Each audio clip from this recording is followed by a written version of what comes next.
Hey guys, Tower Climber here, and we're going to be doing the final chapter of season 3, Tower of God today. That sounds like a thing I would never have said, and I would have never thought I would have said like a couple months ago, um, before I started this channel and before I did all this stuff. Um, it's man. It's been a ride, and uh I'm excited. I'm very excited, honestly. I'm super excited to see what this chapter has in store. I know this chapter is also not very long, comparatively, but I've been told that there's some craziness in this chapter. um So I'm hoping everything's cool. I don't know. I really can't tell you what is gonna end off on. There's a lot of options, but the thing is that the more I think about it, the more they seem like they won't happen, and I'm really curious. Um, and yeah, like I said before in the post, yesterday I think in the post, I'm going to. I still want to do reactions, like live reactions to chapters. Obviously they can't be Tower of God, right? It just ended. So my plans right now, I'm thinking about another manga I could do.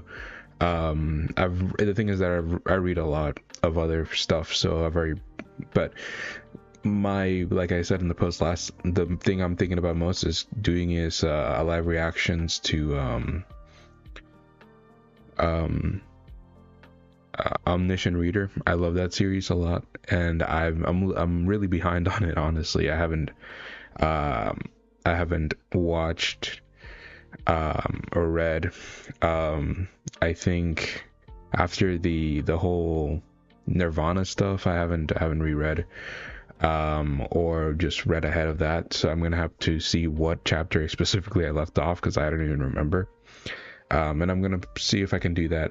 I also want to do some fun stuff, like maybe change the layout of the reaction stuff for that specific series if I do it. But I'll think about it, and it'll be fun, hopefully.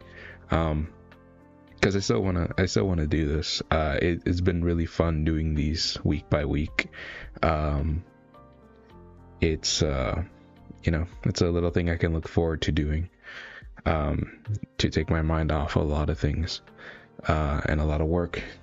So yeah, it's just fun. But I just wanted to say that before we started, because I don't think I'm gonna say that after we finish. Um, what if V took over Bomb's body early? Um, that's an interesting thought.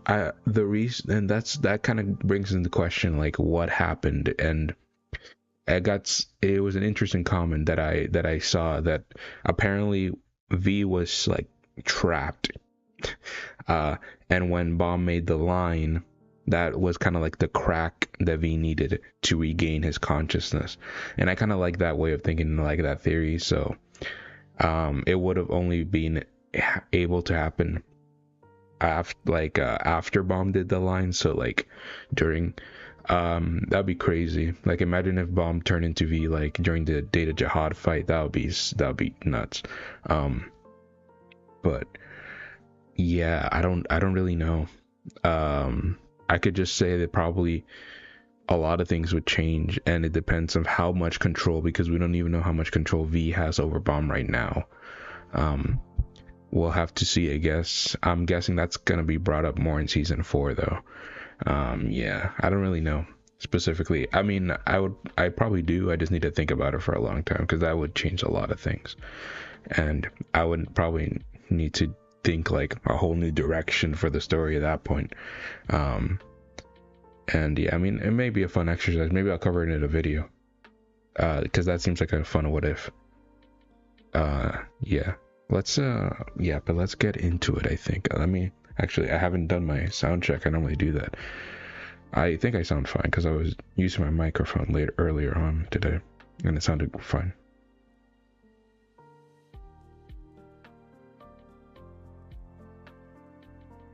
Yeah, I sound fine. Yeah, it's fine. Okay, cool.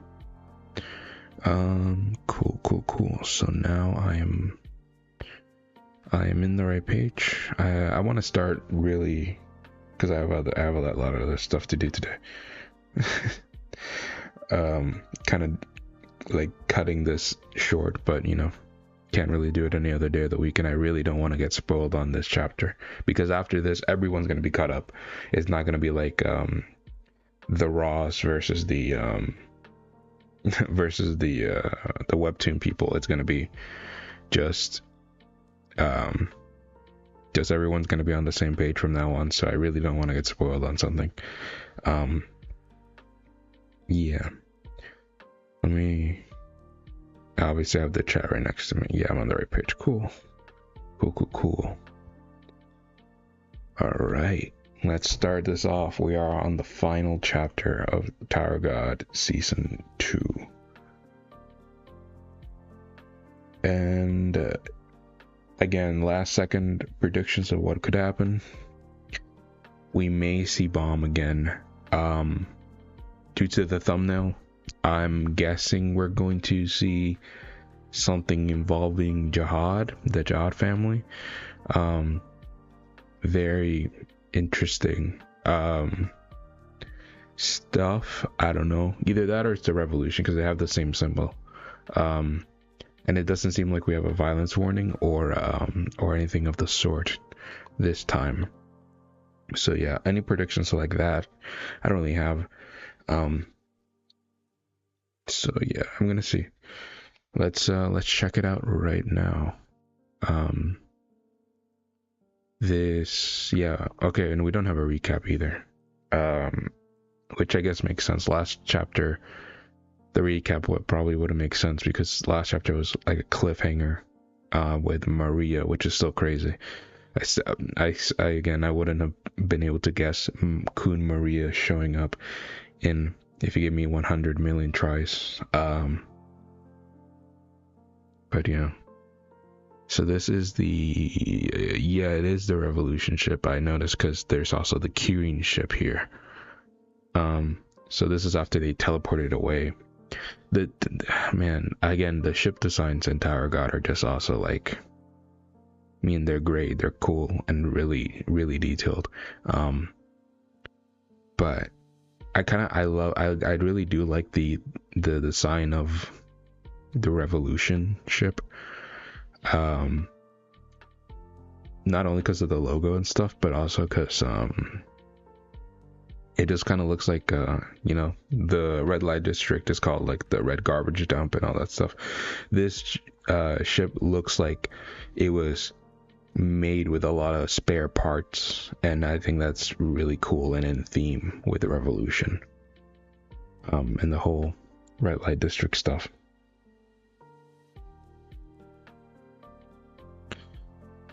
Okay, so this is the thumbnail. Oh, okay, so it's already... Man, there must be some crazy stuff in this chapter. They couldn't have sent me any other screenshot of the rest of it. Because this is literally the beginning of the chapter. We get like a frontal view of the Revolution Jihad symbol ship thing. Very interesting. Okay, we're actually seeing the boss. Like, that's cool.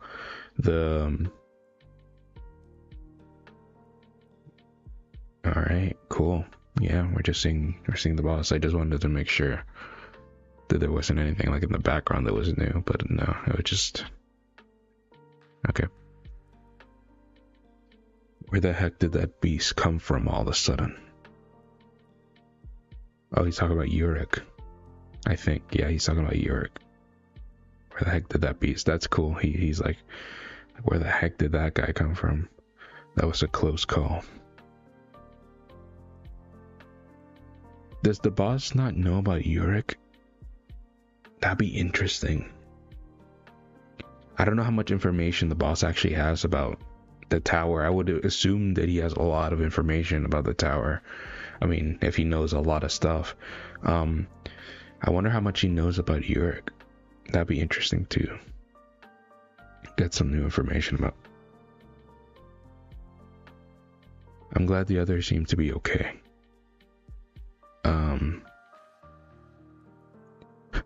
Oh, wait, is this Michelle or?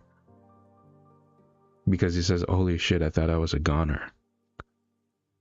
Because that doesn't really make sense for anyone other than Michelle. Because Michelle was the one who almost got blasted, who got blasted by Yurik, and so was Hugo.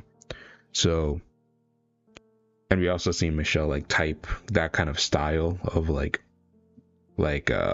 saying bad words in the chat and Emily, stuff like that before when he saw Tromrai.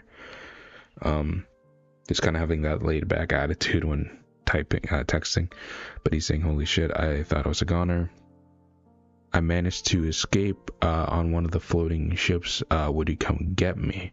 Interesting.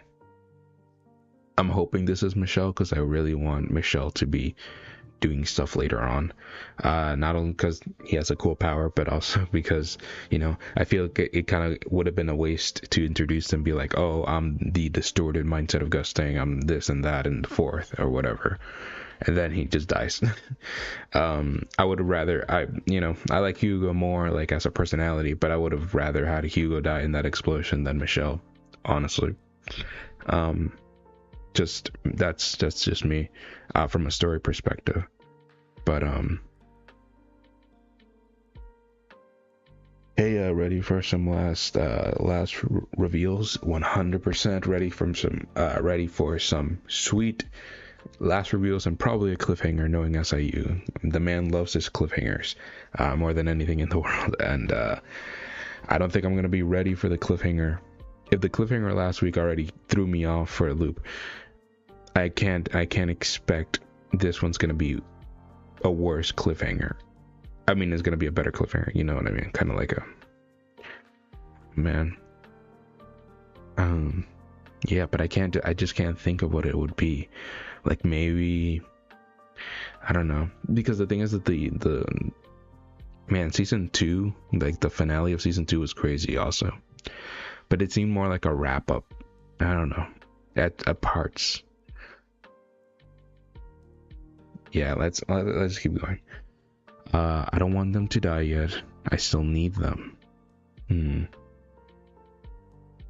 Interesting. There's a bunch of floating ships, I think. The boss looks confused or shocked.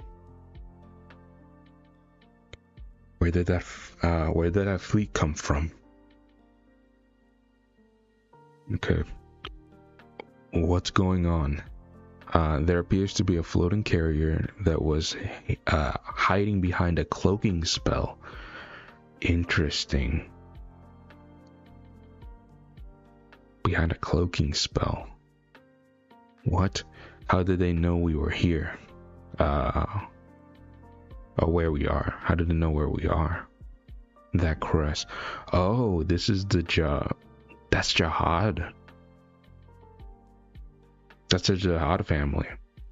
Oh, or the army, whichever one. I mean, it's all kind of like the same thing. Not really, you know what I mean? It's all in the Jihad Empire stuff.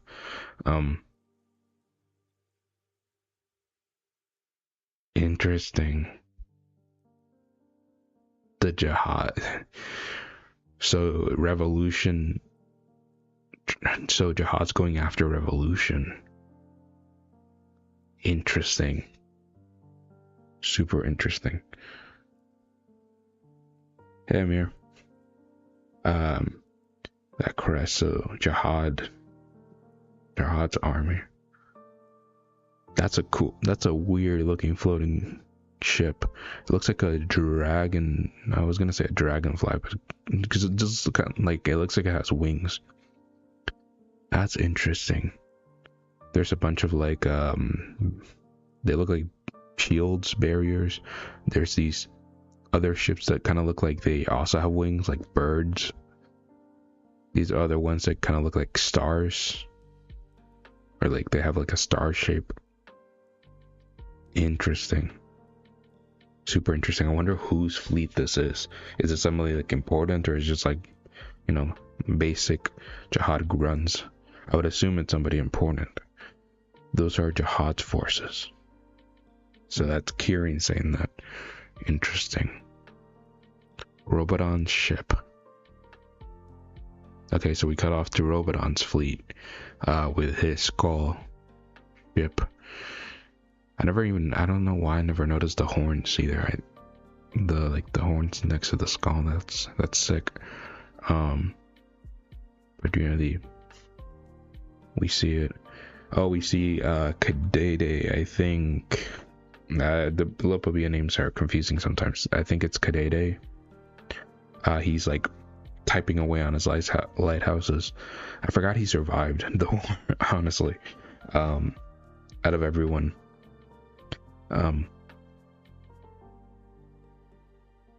Jihad forces are coming out to play. Interesting. What's this? The lighthouse has detected something. A fleet is approaching ahead. Is Jihad just going after everyone? Wait, what's happening? Okay. A fleet is approaching up ahead. What those ships are, whose ships are there? I'll try to check with the lighthouse, sir. I've identified the ship. Okay, wow, that was fast. But I've identified the ships. There. That looks. Whoa, that looks like that's a sick fleet and like a sick floating ship. Like main ship. That's cool. Reminds me of the Raven. I only know the name of that one because I went ahead to take the pictures of the Raven Sliborix fleet. Or like Borix ship, the one that Caliban fought. Liborican and the whole Traumrite stuff happened in. I know that because I had to take the picture for the what's it called, the tier list, that the floating ships tier list. And I remember that one because that was an easy name to remember. Jihad's forces. Interesting. It does remind me of that one, but it looks different also. Like I don't think it had these green horn things in the side of the Raven. Oh no, whoa, okay, damn. All right. It's Liboric, the 3rd Army Corps commander. What? Okay, it's Liboric, so it is Liboric's fleet. Hey, that's so interesting. Liboric's going after Robodon. That's interesting. That's so interesting. Really? And so I wonder if the ones going after. So if it's Liboric, like a squadron commander, I wonder if the ones going after Revolution, like these ships, these ones, I wonder if they're also a squadron, like if they're another squadron, like squadron number 2 or 1 or something. Because it can't be 5 because Yasrach is, dead and stuff like that. But squadron.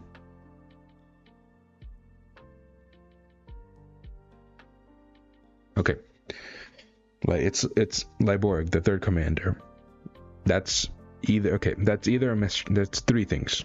It's either, which I think is the least interesting, a mistranslation from it's a mistranslation that it's the 3rd commander.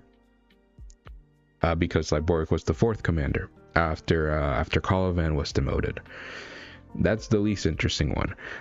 The other one is that Caliban got promoted again to squadron commander after he switched back sides and helped Traumrite and all that kind of stuff, and then Liboric became the 3rd squadron commander.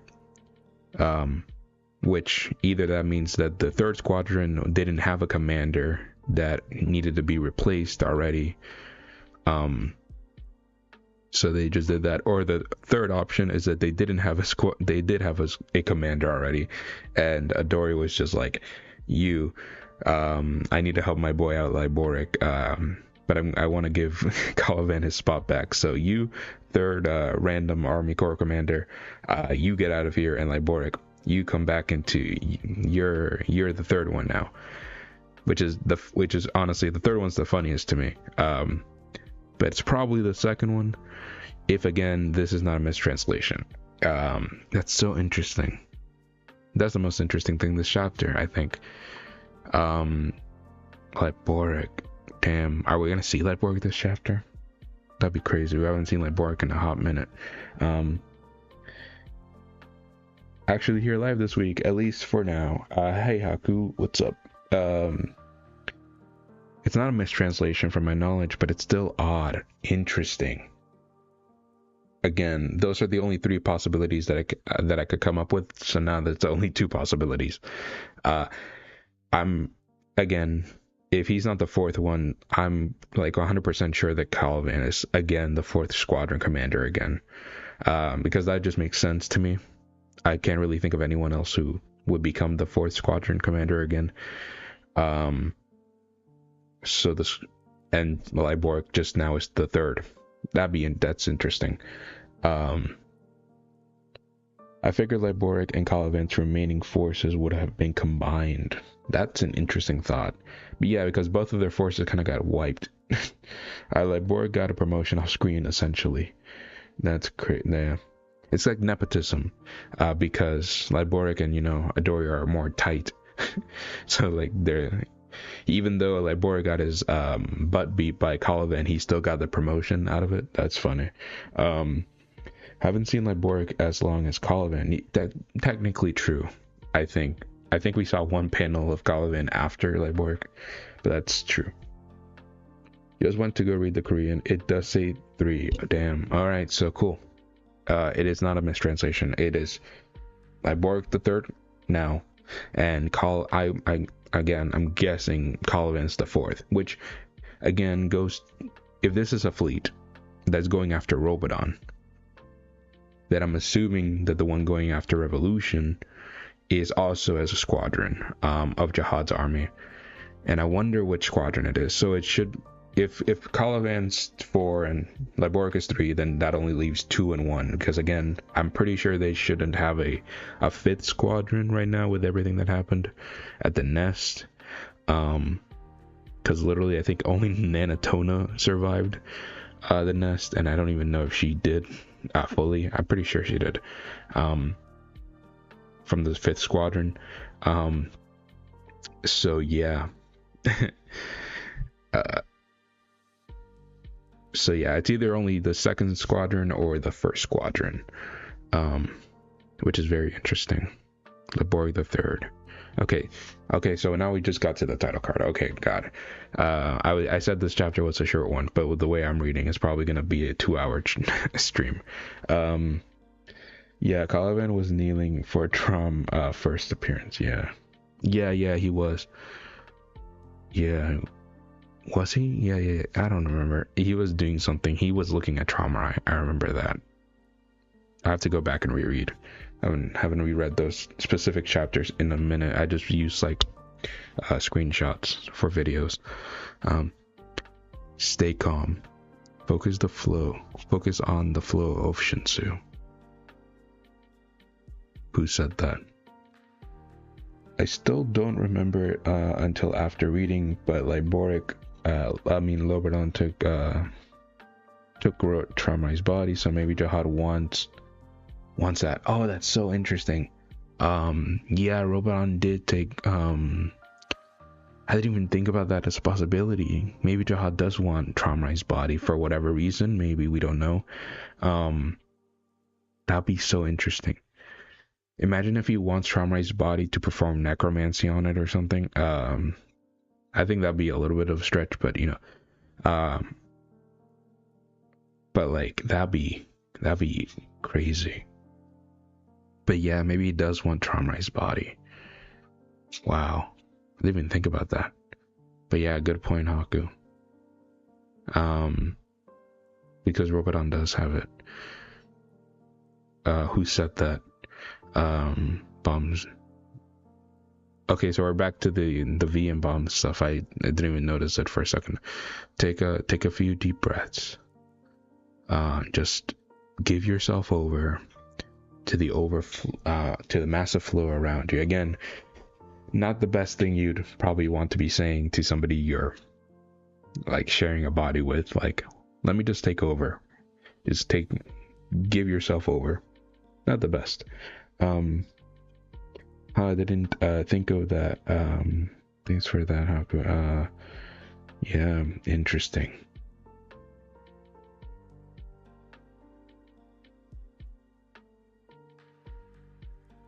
V grooming mom's body. That's fun.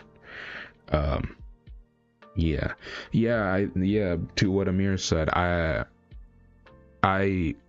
was wondering why like Boric was going after Robodon in particular, because the Lopobia family and the Jihad family are like, tight. They have a good relationship or whatever. So it'd be weird for them to go after them instead of the Pope Daos, right after the war ended. But that makes so much more sense with the whole Traumarai body thing, and I hope that's the case. That's the reason they're going after them, because that'd be interesting. It's also the first time in the entire tower that a family head died, so you'd probably want to keep the body, even if it's not for like a nefarious purpose, which I think Robodon wouldn't want to give over, because again, Robodon wants to bury Traumarai like a father, not like as a family head, but Jihad probably doesn't see it that way. Interesting. Bomb's like, damn, I just woke up. There's a growing rift in me while I wait for season 4. Yeah. Then we can do anything. Attention, please. Oh, okay. We're keeping with Bomb. This is an announcement for everyone aboard this ship. I wonder who's talking right now. Is that Garnak? Just on a little speakerphone. We will be landing on the docking platform. We will be landing on the docking platform. What's this area? Interesting. It looks very interesting. It just looks like a massive like docking place, to be honest. But it does have a cool design. Please brace for impact. Docking. Oh, I think this is the first time we're seeing the ship from the back. It looks cool. The Fug warship. We're seeing a dock. Interesting.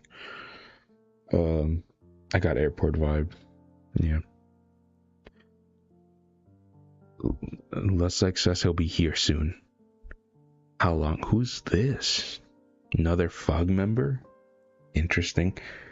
In about 10 minutes. That's not precise enough. He'll be arriving in 9.5 minutes, I believe. Okay. Interesting. I must thought that was Hugo for a second. Fug. Okay. Alright. So, new Fug member. Cool. I don't know why immediately I thought this. I was just saying that like for some reason I thought to be a girl in Fug, there's a prerequisite to you having to have like leather pants. The reason I said I was thinking that was because of Dravy, and Dravy has like the whole leather suit going on as well. All right, you'd better be right or you're fired. What? Okay, I wonder. Looks like personal assistant. Interesting. Wow. I mean, that's interesting. I would have thought Garnak would have just been considered Luslek's personal assistant. I mean, he may have multiple, but like, if this is just overall his just personal assistant, that's crazy.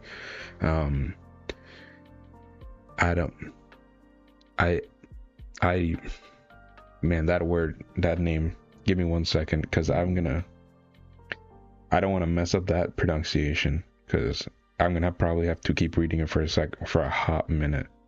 Um, give me 1 second. I want to see this translation, the the the thing, because I don't want to mess it up.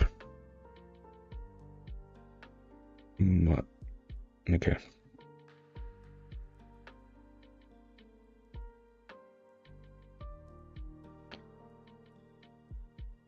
Isis Anamon. Anamon? Anaman? Anamon. I'm just gonna say Anamon. Isa Anamon. Just never seen that last name before. Ever. Like, I don't think I've ever read it, so it's Anamon. Isa Anamon.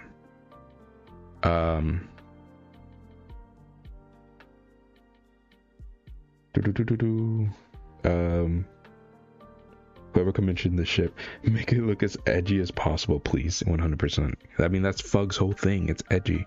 You need to have a edgy ship. It certainly is interesting. Leslie has a personal assistant like this, especially when they were left behind. Yeah, that's interesting. Isa Adam money. Yeah. I think that's just. Give me 1 second. Asa Adam. I'm also bad with pronunciation. Yeah, I read the Korean during my reaction to check the pronunciation. Okay. The thing is that I just searched up the pronunciation in English, so that's probably why I said it like that. So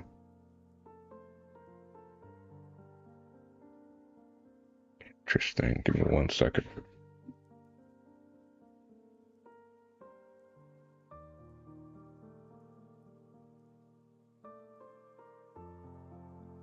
ECS. Sorry. Adamon. Okay. Cool. Oh god. All right, so I'm just gonna say like that for the rest of the thing. It might not be 100% accurate. Sorry. Whenever I have to make a video and I have to say this name, I'll try to say it better. I'm just gonna say Adamon for now. Yeah, I'm not gonna get too hung up on the pronunciation because again, I don't want to get hung up on that because I know I already suck at pronunciations to begin with. I can. There's just in my last video about what if the Grace family had was one of the 10 great families. I kept saying Arlen and Arlene like back and forth the entire time, and I didn't even notice it until I had to edit it. And by that point, I was like, "F it." I'm just bad at pronunciations. I just switch whichever one works in my head for the moment. It just works. I'm just gonna say Adamon for now. And he's bringing the Slayer candidate with him, isn't he? Interesting. Okay. I want to see that. Sorry, I just want to see the detail. What's that of her earring? It doesn't look like anything like in particular. I thought it was something. It looked like it's like a particular design, but it's not. It's just that it was far away. The kid who studied with that weakling Jin Sung Ha. Damn, never thought I would hear somebody say that, like that weakling Jin Sung Ha.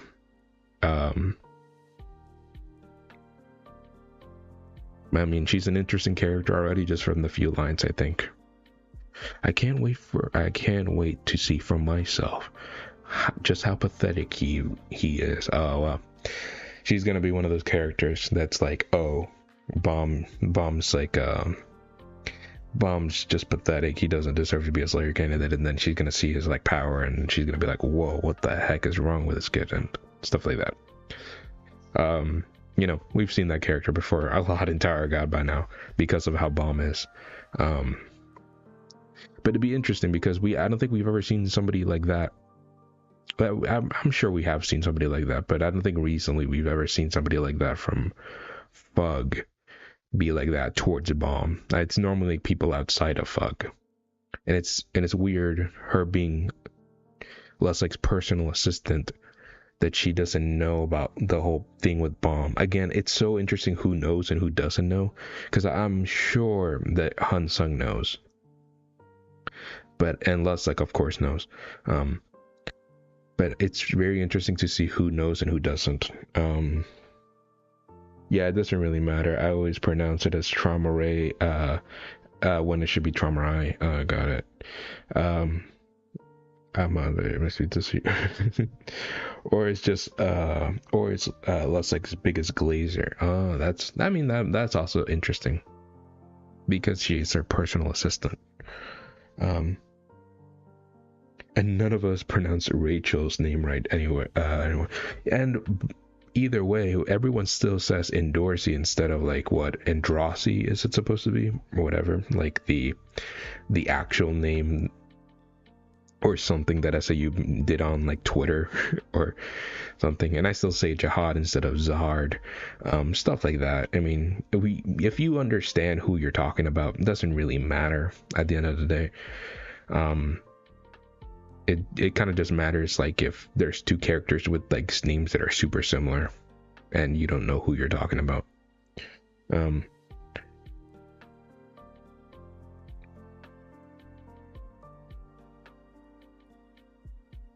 Interesting. Just how pathetic is he? You're awake, oh Jin Sung. Master. He's surprised. Oh, I guess Jin Sung was expecting not to see Bomb. Vio, is that you?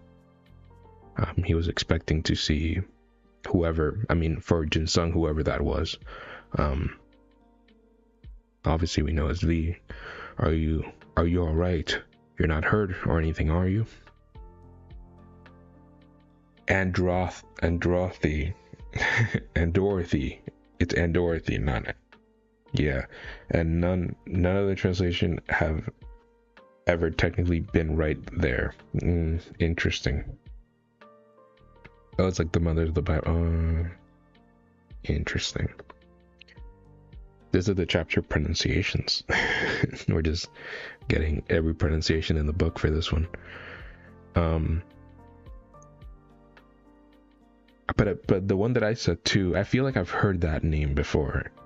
That version. I feel like I've heard you talk about that specific name that I just said for Endorsi, Androssi, or something like that. I forgot where that one came from, but that came from something. I'm sure of it. It probably just another translation of Tower God somewhere that translated it like that.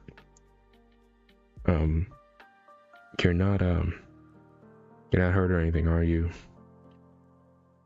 I'm fine, Master. Just a little dizzy. The bigger question is, how did I end up here all of a sudden?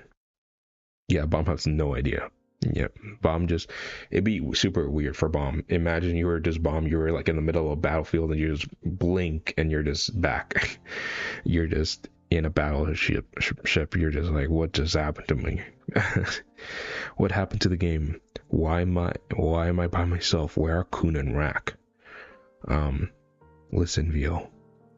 I know this is very sudden confusing. But I don't fully understand yet what happened to you either. Interesting. As for the game, the Lope will be a family lost. Yeah, Bomb. I wonder how Bomb's gonna take the news. Because of everything, like, it's interesting.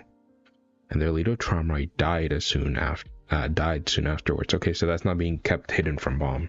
I don't know why it would be, but yeah, Bomb just knows that Tramrai died.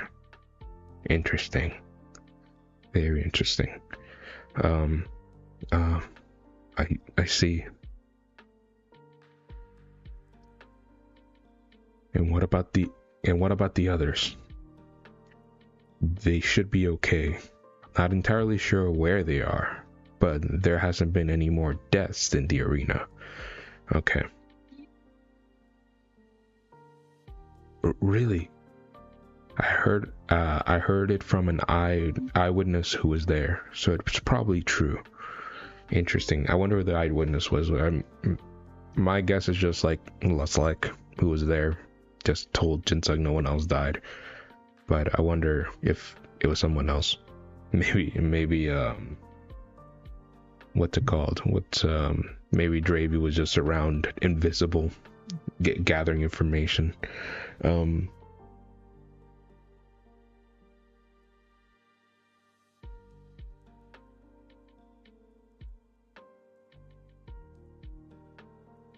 Oh, while we're at it, since you brought it up, Arlen is right.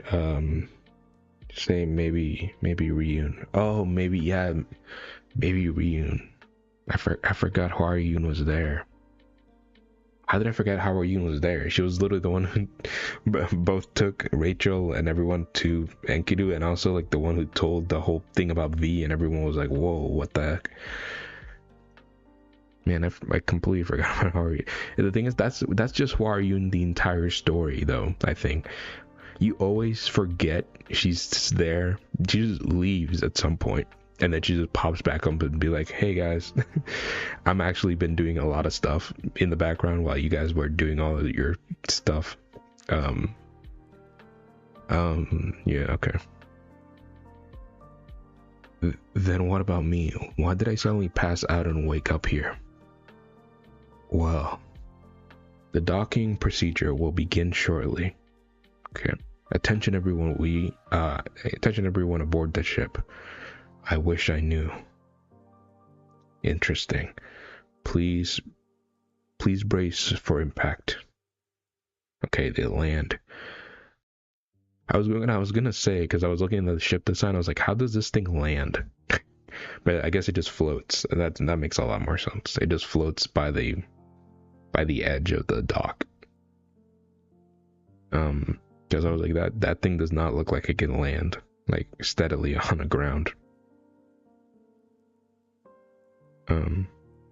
Yeah, it just the hangar doors just open, and they just step out. Luslek first, then Bomb and Jinsung. Bomb has like a tracksuit on. They step forward. Welcome back. I know a lot of people are gonna like this character for the obvious reasons, but I'm very honestly interested. Like, not only like, you know, when I read a story, like you guys know, I like power scaling, all that kind of stuff, but also like how strong she is. She called Jinsung a weakling or something like that. Is she like an elder? Would she be considered an elder of Fug, or is she just an assistant? You know, is she? I would assume to be an assistant of Lust, like, you'd have to be ridiculously old and strong, to some extent.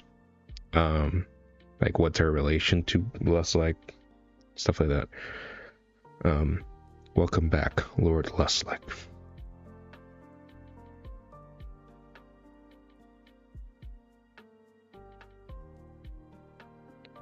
Is there going to be another time skip?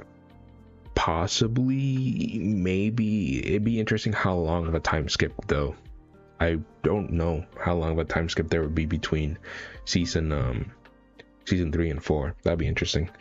I thought it'd be a slot in that hole in the center of the platform when I first saw it. Oh, like it just it just lays down the ship. That's interesting. That's fun.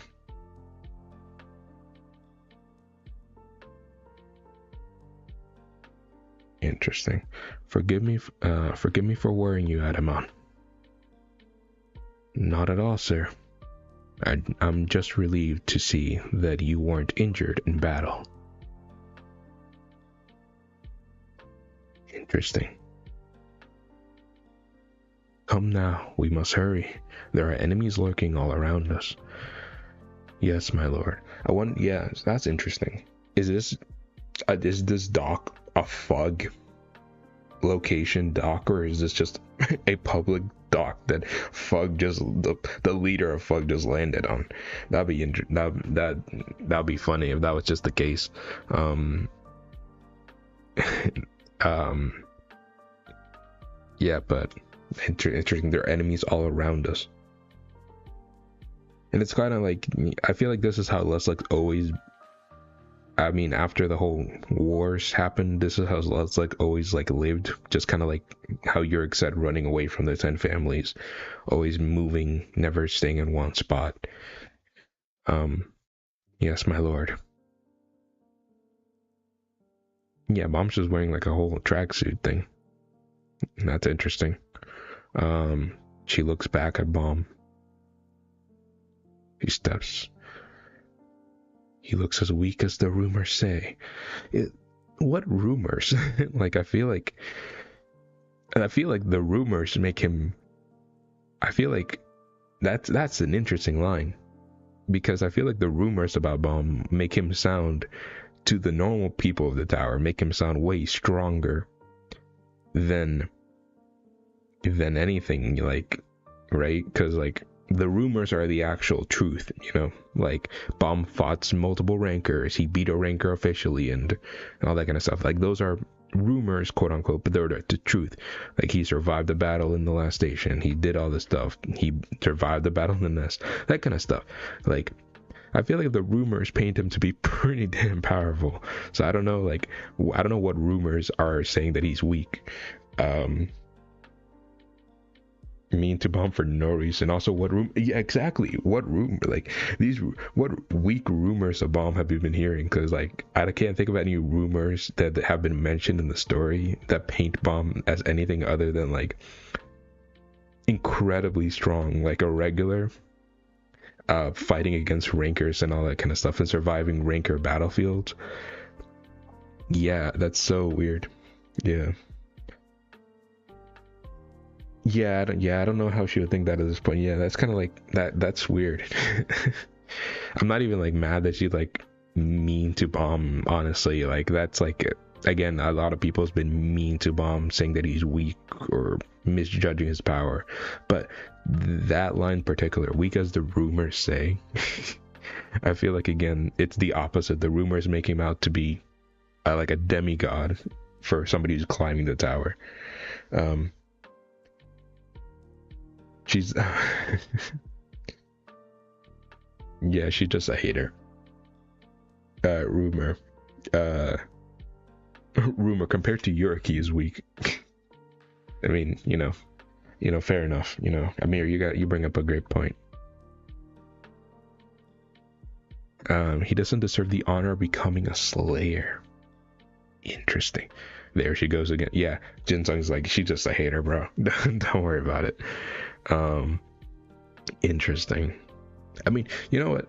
But the thing is that, like, I'd honestly kind of prefer it if she was just a pure hater. You know, sometimes, you know, you respect the hate. As long as she's not like super annoying about it, like Shilia was, just kind of like, you know, just hating for no reason. You know, because she did the same thing with Jin Sung. I think she's just a hater in general. I kind of respect it. The rumor line was just funny to me, because I was like, I'm pretty sure the rumors are doing the opposite. He doesn't deserve the honor of becoming a slayer. There she goes again.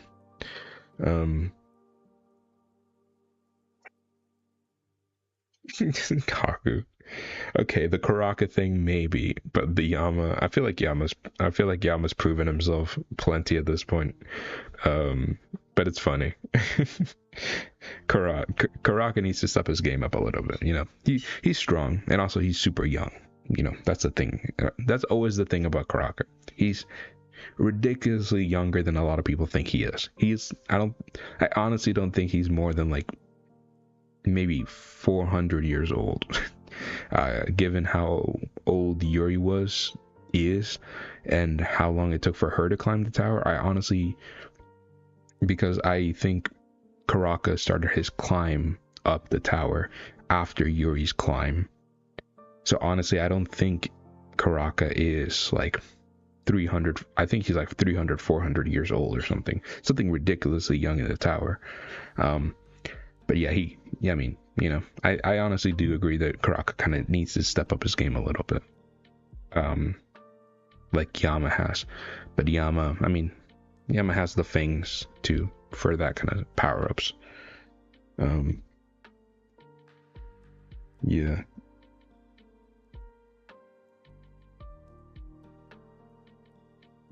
I'm just joking because of Bomb. No, it's fun. it's it's I know you're joking. It's really funny. I laughed a lot when I read it.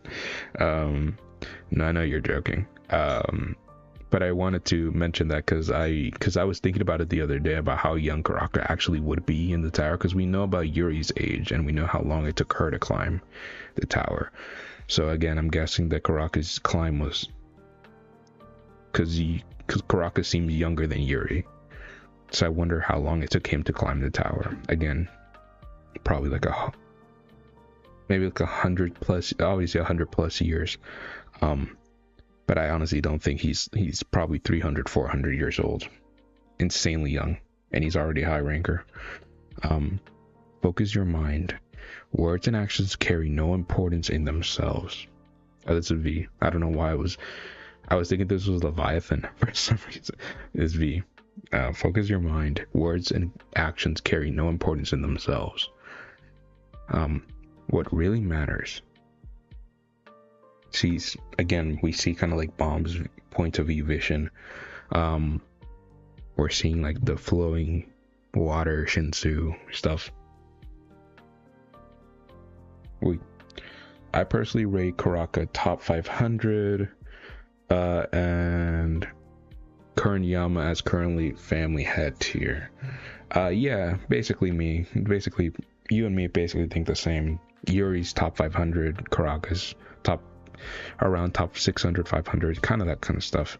Because he's obviously weaker than Yuri, but he can still fight her.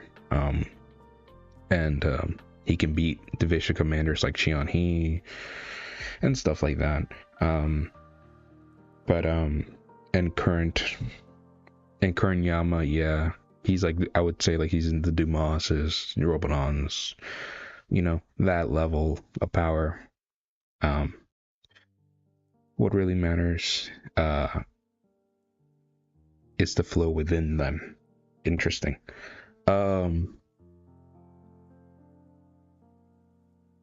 So what V's saying is that like what people say and they're like what they do don't necessarily carry the importance, but like their flow of Shinsu is more important than anything else. Maybe that's what he's saying. I think if that is what he's saying, that would be a very interesting concept. Like, your Shinsu doesn't lie, but your actions and your words can. That'd be cool. I immediately thought when we saw this that he was about to, like, for some reason I'm a Star Wars guy, so I just thought he was about to, like, choke her, like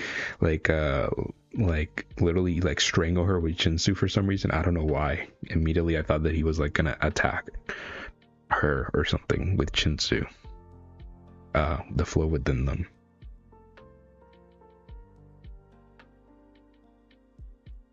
King Jahad see the future? Yes, he has further future sight than Kahalan. Yes he does. Yes he does. Bomb struggles. He's like, man, Bomb has so many things inside his head. Who are you? Oh, this is Bomb talking because of the brown outline. Who are you? What are you doing inside me? I understand this must be uncomfortable for you, but could you just trust me for now? To be fair, V, you have given Bomb, the only reason you have given Bomb to trust you at the moment is that you saved his life and his friends' lives. That's everything you've given him, and at the same time, Bomb doesn't even know that technically. He was knocked out after that happened. He just knows that he got possessed, and now he has a voice in his head. So honestly, you kind of the thing is that V hasn't said anything to convince Bomb to trust them. At least in the time they've been talking. Um, Bomb has negative reasons to trust V, literally. At least until I can squeeze through the rift into this world. Okay, cool. I was saying this, that somebody was, again, that it was somebody's theory that I read in a comment, that they believed that there was a rift in Bomb's inner world, and that the rift was like where V was, like slumbering, sleeping, whatever. And the line in Bomb's inner world, his power, quote unquote, that he brought out against Data Jihad, was a line breaking into that rift to the other side of that world of V's power. And that's kind of like how V is able to become now a thing, which is super interesting. Like who made the divide between V and Bomb.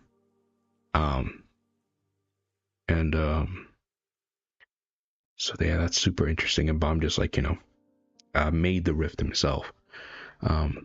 At least until I can squeeze through the rift into this world and appear in my full form.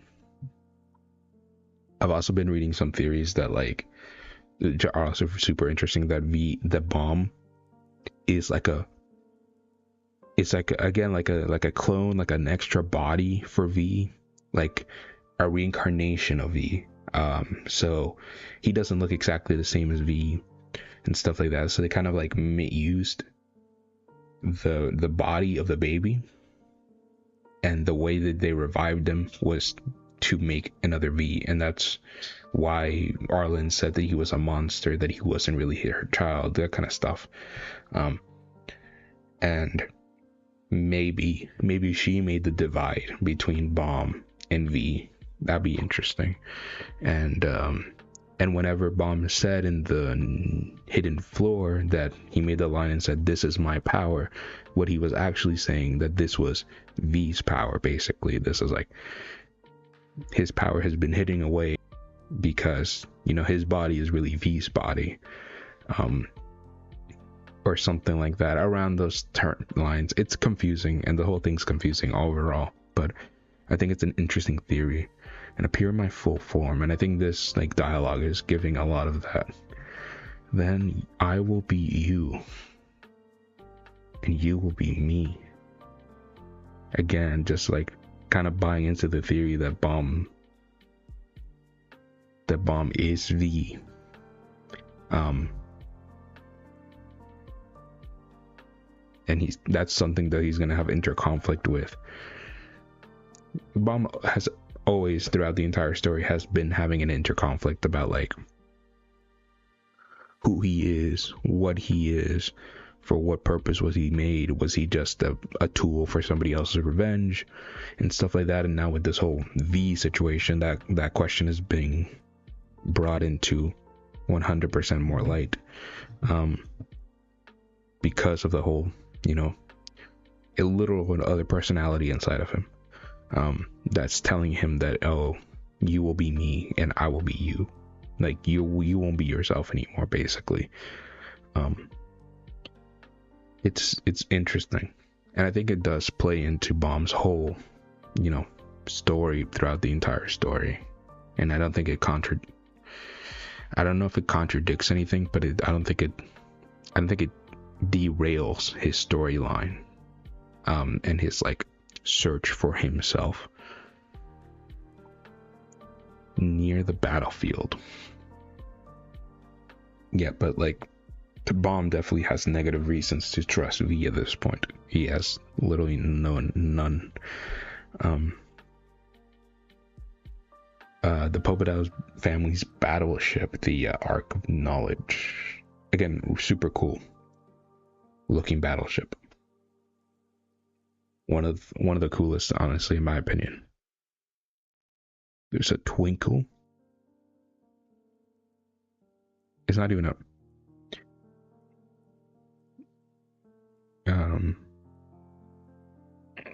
I forgot what I was just gonna say. There's a twinkle in the sky. I don't know why. I was just thinking about something, and then my mind just went blank. Sorry, I don't know what just happened. Right. Um, Lord, I see a small floating object up ahead. Well, I'm lagging. I just looked back at my thing and I just said I am lagging. Um, oh, this is a scene I had spoiled thanks to some dumbass who can't make non-spoiler thumbnails and titles on YouTube. Damn. Oh, I did. Damn. Sorry to hear that. I have no. Yeah, I'm thankfully I have no idea what's up with this. I try. I always tell, not only for my sake, because I'm the one who has to technically make the thumbnails. My friends just give me the screenshots. I always tell them, hey, for my sake and for everyone else's sake, just don't put any spoiler stuff in the like the screenshot you send me, because, you know, again, I don't want to get spoiled by something you send and I'm like, ooh, what's this? Just send me a thing from the chapter that won't spoil me. And they've always provided, so I'm happy. I had this spoiled like a couple months ago. Damn, that sucks. Okay,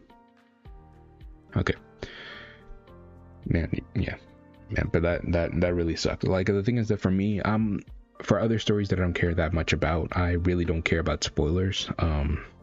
Like, for long running stories, honestly, I've gone to the wiki for some things and I just read ahead, basically. Just get all the information and then read the story already having a lot of information in mind, just because, you know, sometimes that's interesting to me. I don't really care that much, but again, for stories I'm invested in and love, like Tower God, I don't like that. That sucks. I wasn't spoiled, but I could predict this because of certain reasons. Okay, cool. I'm gonna just read this then.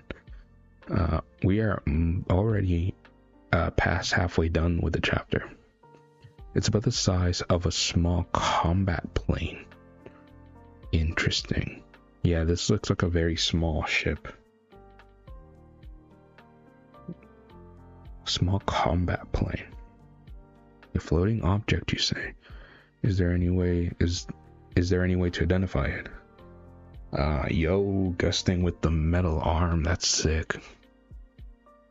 I was wondering if he was gonna get like a Shinsu arm like Caliban. I'm sure he can make one if he wanted to. Caliban can. Then the second best wave controller in the tower can definitely make a Shinsu arm. But also it's cool that he made a robot arm. I'm having a light bearer analyze it as we speak. It won't be long now.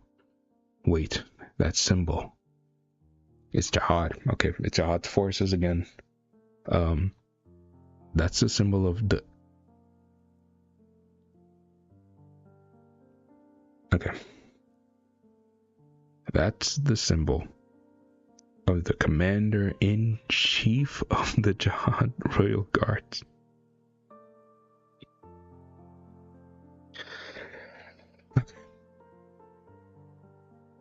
Okay. We're really ending the season with a Dory Jihad? Ain't no way. Okay. Ain't no way. We're ending the season with a Dory.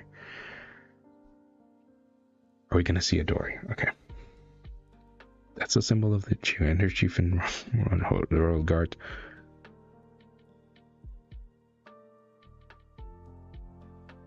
Arya Adori Jihad.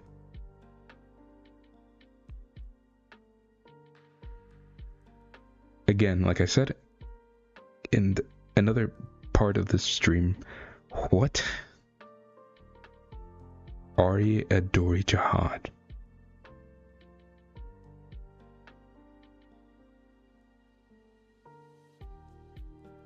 Arya Adori Jihad. Arya Adori Jihad. You know, words can't describe my level of what right now. Like, what? Okay. Arya Adori Jihad.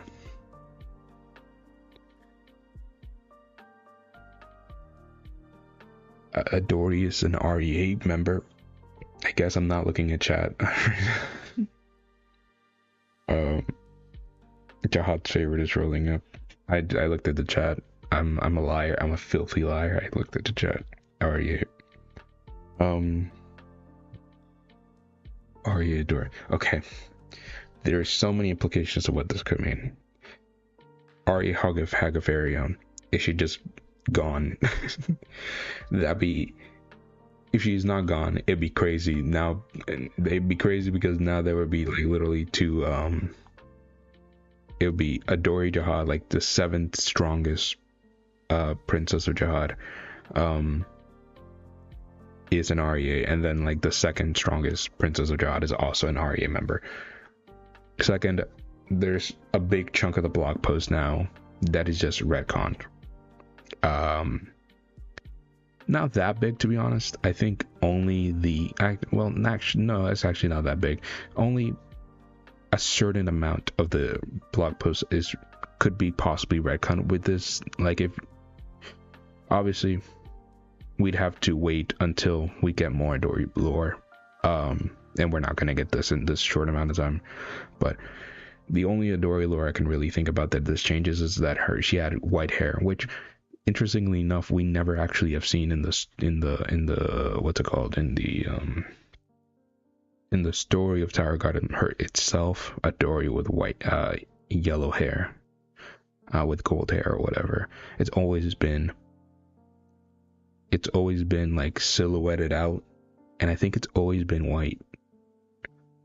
Yeah, the first time we saw the silhouette, it was name like last station, and then I think one more time somewhere else. I can't remember when, but we saw like a silhouette, and it was always white hair. Interesting. Arya Adori Jahad. Okay, is that Adori? Is Adori just rocking up? What is she wearing? Wait, what? This is gonna be my whole reaction now. This is gonna be my whole reaction now, like just saying what over and over again. Is she wearing like a... I'm sure we're gonna get a better shot. Is she wearing a jacket? Arya Adori Jahad. Okay. I mean, that'll be... I mean, to be honest, for me, the thing is that I'm never from the blog post ever. Like, Young Jirong, Young Hana, I can throw all the Young Hana stuff away. Was it interesting? Of course it was interesting. It was interesting information we knew about. But if he wanted to change it, he changed it. And honestly, Jirong had one of the best scenes in the flashback. So I was fine with it. And one of the better characterization in the flashback. So I was completely 100% fine with SAU changing the whole Jirong Hana stuff.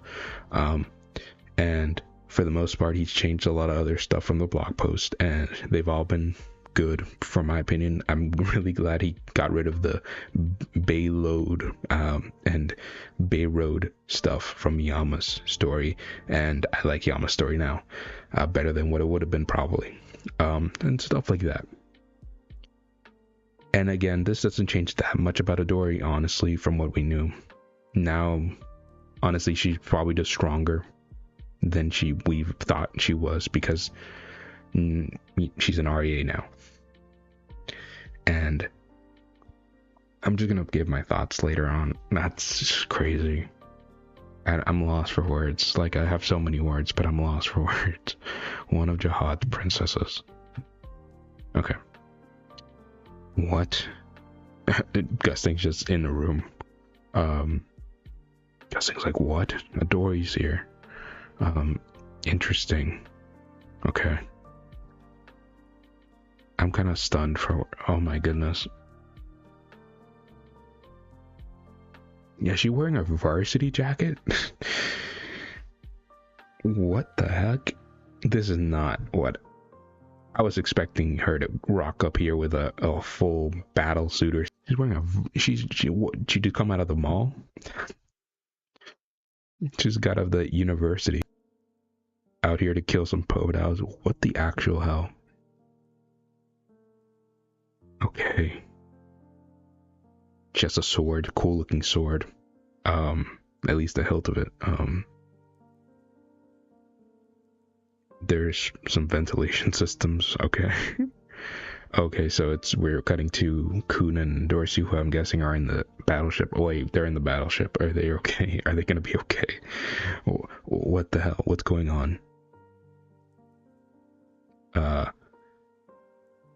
Yul out of nowhere. Okay, Yul, where have you?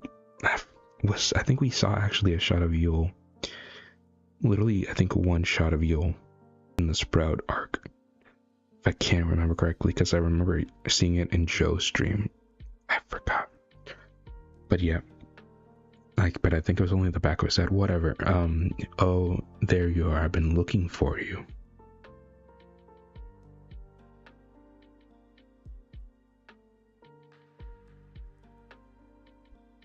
Yo, I'm lagging out right now. I'm gonna, for some reason, I don't know why I'm lagging so much. Give me 1 second. I don't know if it's just my angle, but I'm pretty sure I'm lagging like crazy. I don't know why. Yeah. Yeah, I don't know. It's weird.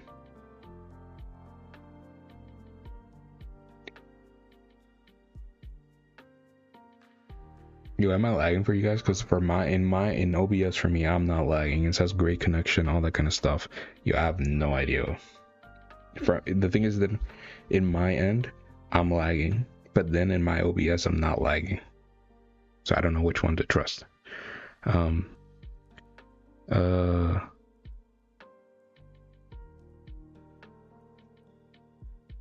was when it was when the ship Wanryu was destroyed for some reason.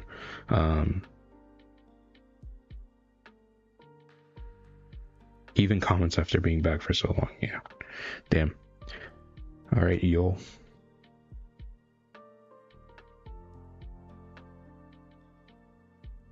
It's you. Lag here and there. Yeah, I don't know why. I think I was lagging last chapter too. I'll just try to go slowly, I guess, scroll slowly. Hopefully it's not that big of a deal. I don't know why. It says great connection for me. I think, but even when I was watching my stream last week, the lag was coming in from like my visuals, but not my sound. Like you guys could still hear me even if I was lagging. It was weird. Again, correct me if I'm wrong right now, because I can't really hear myself at the moment. We've only been apart for a few days, but it feels like we haven't seen each other in ages, don't you think? Yeah, probably. To be honest, the last time I heard you speak was probably like years by now. Let's get out of here.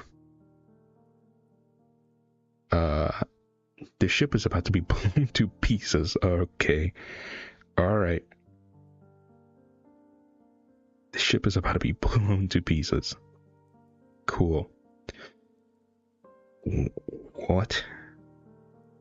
Okay. Yo, you better be... That thing is... You guys better be booking it. I'm actually... I don't know what's about to happen, but oh, okay. Now I know what's about to happen. Yo, if she just destroys everything, that'd be nuts. She just going for her sword.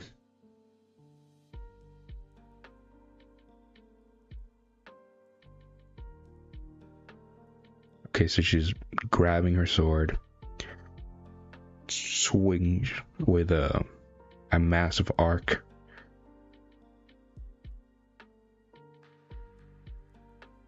Just all right, cool. Just destroy. Okay. Prouse is. Prouse, are you dead, bud? Are you just dead? That'd be crazy. She just slices through all his lighthouses.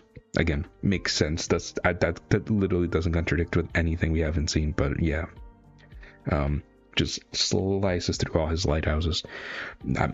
He's probably dead. Damn.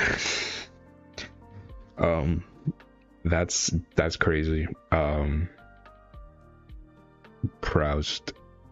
That's a lot of lighthouse, by the way. But yeah, just one swing. She's only gonna do one swing. Slice.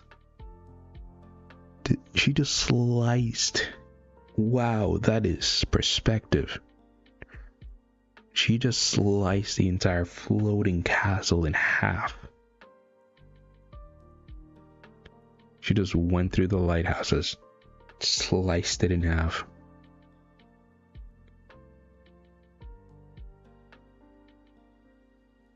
Damn. And she also broke. Wasn't the Ark of Knowledge like protected by like a spell or something? That Bellevier said that's like something that I remember that having like a spell. And I think I used the shot of it for to protect it. I used that shot of it in one of my spell videos, I think, like with enchanted fortresses and crap like that. So she just tore through everything. That's crazy. Just explode. All right, everything. All right, the Popadov family's dead. Yeah, you know what? All right, cool. The Popadov family's just dead. I don't. That'd be, it'd be interesting if, because obviously Gusting's not dead. That's the thing, is that if there's one person I know is not dead, it's Gusting, Kuhn, and Dorsey. Is Rack with them? I'm guessing Rack's with Kuhn, maybe still in the lighthouse. Like anyone that was important, I feel like didn't die in that explosion. Proust probably died.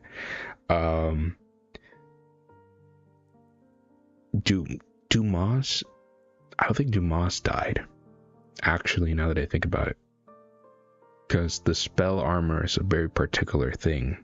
Like, Dumas' actual physical body's in another dimension, and we know that you can't really just get through that without being like an irregular or something. So yeah, I mean, Gusting's obviously alive because he still has his contract with the administrator. But wow, everyone else just exploded. She just casually, like the most. Again, she looks like she just came out of the mall. She just just went out to go shopping, came here, just sliced, and all right, cool. The entire season 2 ended with us seeing the Ark of Knowledge, and season 3 ended with the Ark of Knowledge getting destroyed. That's insane. You know how like when people said that, like, oh, the family leaders could fight the whole war by themselves, right?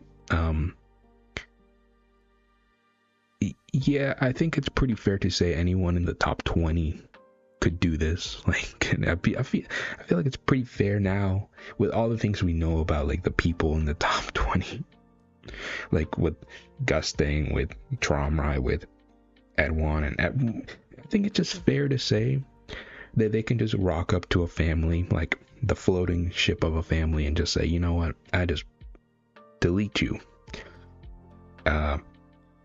But it's a thing with knowing that's a thing and seeing that as a thing. Like, Adori literally just came here, destroyed one of the Tengrid families. Wow. All right. Give the king a message for me. And this is the first time we ever hear her talk either, like, by herself. I've completed the first mission. Oh, the 3 orders. Yeah,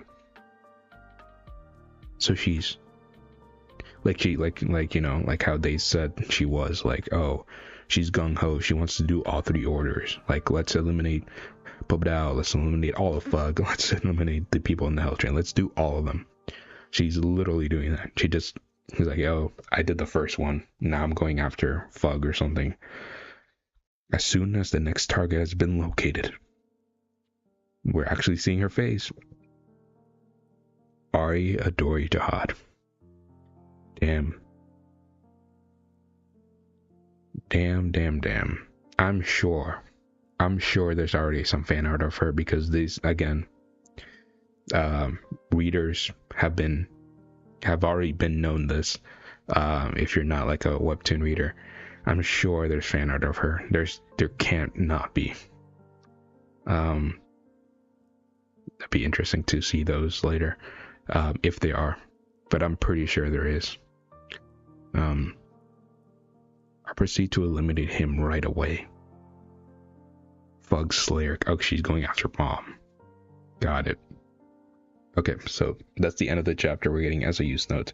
Holy crap. Okay.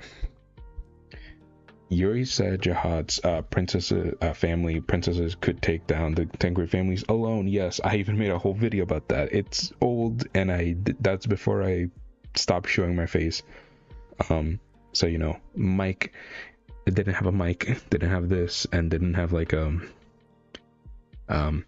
know, it's just, quality of that video is not the best. I'd still say everything that I said in that video I'd still agree with. That's probably the video with my most like controversial comments section. But obviously, you know, that's a little bit outdated now, because not by that much, only that I had in that video, I had Hagafarion, and we don't know if Hagafarion's still a thing, and now because of the whole Adori REA thing. And obviously in my video, Adori was not an REA member. But that's still crazy. She did that with one slash of a sword that's definitely not even like her 13-month weapon, and she's an REA member. She has REA swordsmanship, literally the most busted swordsmanship in the tower. Do you remember when White did that one combo, quote unquote, and made like 100 slashes against Shiorari? She could do that with probably all slashes of that level. That's insane. Now that, honestly, saying that just cuts me a little more hype to see like Aria Hon in action. And I kind of, what's Aria Hon's relationship to Adori? Like, now that's a relationship that I never even thought was a thing, right? Like, I literally didn't even think they had any relationships, but now I'm like, oh, she's literally his daughter, maybe. Like, what do they think about each other? It's like, it's like her lore mixed with Hagafario now. It's like, it was Adori the one who passed Aria Hon's like test that Yurik passed. That makes sense with all the other stuff given about Adori. If you kind of honestly, if you squish the lore between Adori and Hagafarion, I think that kind of makes sense.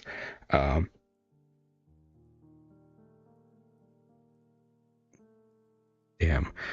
Wow, okay. Season 4 is going to be good. I mean, I hope so, but yeah, damn. We now know Adori, we now know Luslek. We just need Bakeryun now. We literally just need Bakeryun, and we need to see Anne Jihad, like, officially. We've seen most of her, basically now. We've seen her with like her clothing and like her hair and how her hair looks like. So we basically almost know all. We just need a face for Anne Jihad now. We have Maria. We got all these characters just popping out of the woodworks. But damn. Yeah, being an RA makes Adori 100 times scarier, in my opinion. That's crazy. To be fair, honestly, there was a part of me that kind of liked that she wasn't part of a family and she was just like a badass and just like decided, hey, yo, I'm the seventh strongest person in the tower, even though like I'm not from one of the younger families. I just have Jihad's blood. That was sick. That was honestly pretty cool. And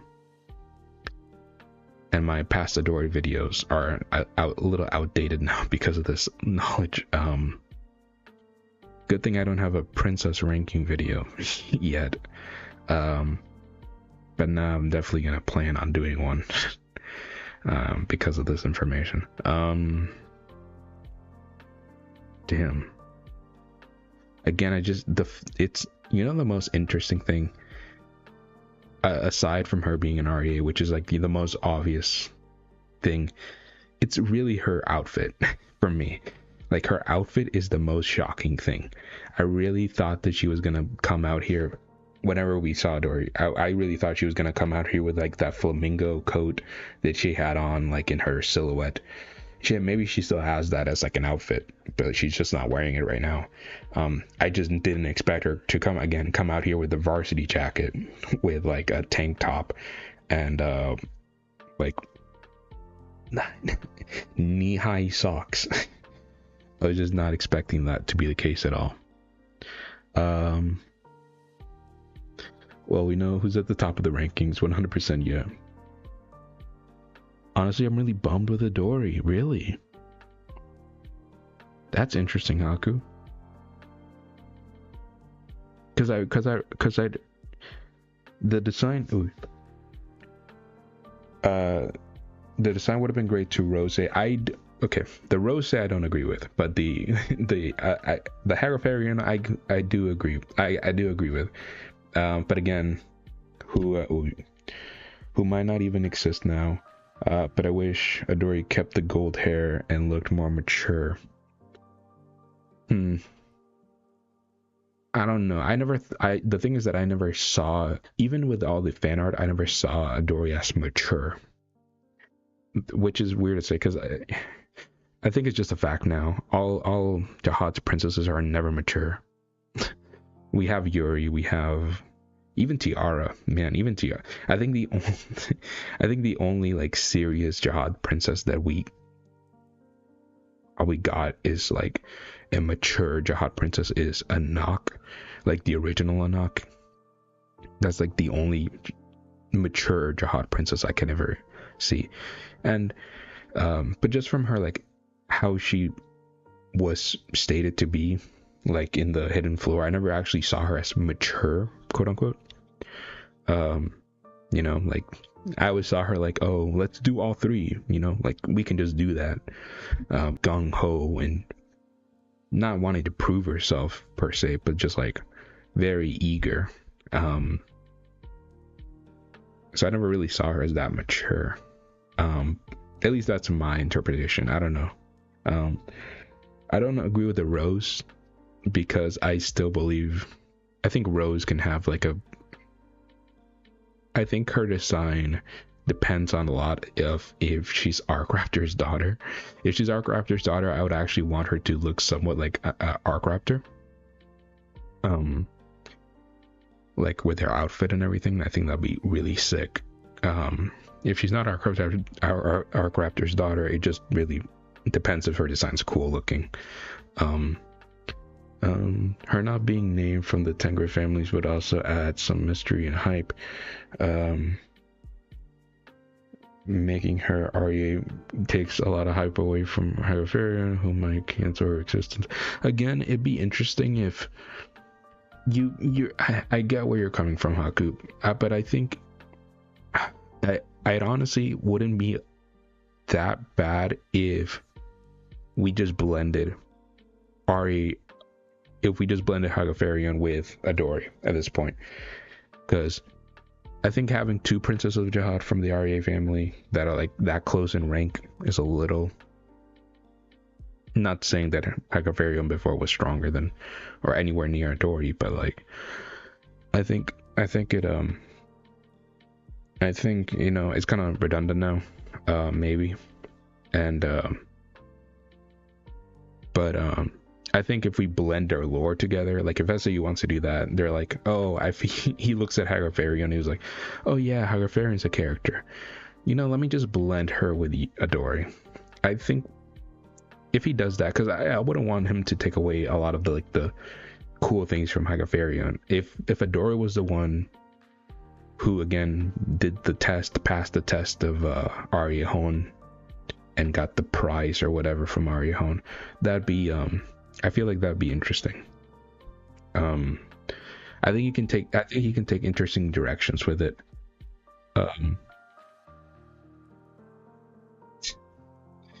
I think that'd be very interesting, and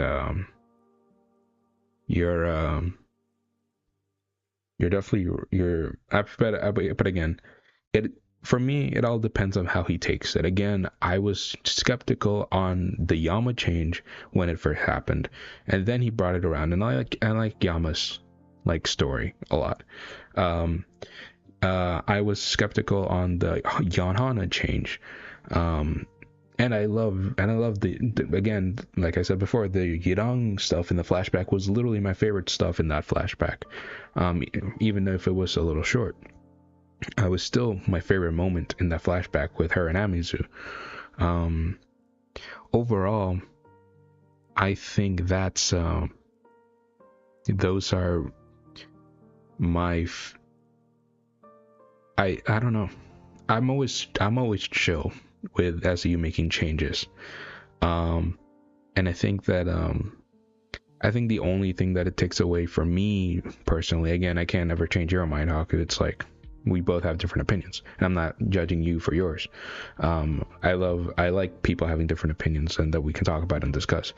But for me, it's just kind of like the only thing that would have been brought it down again, like I kind of said earlier, was that Adori was like not made her a little more like you come kind of badass, that she wasn't from the 10 great families and she was like one of the top 10 people in the tower, and all she had was like Jahad's blood.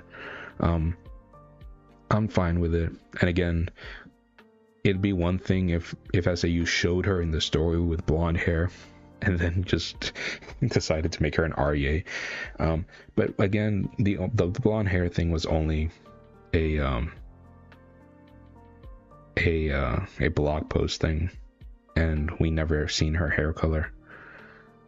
It wasn't like Anne Jahad. With Anne Jahad, we literally saw her hair was red or like ginger.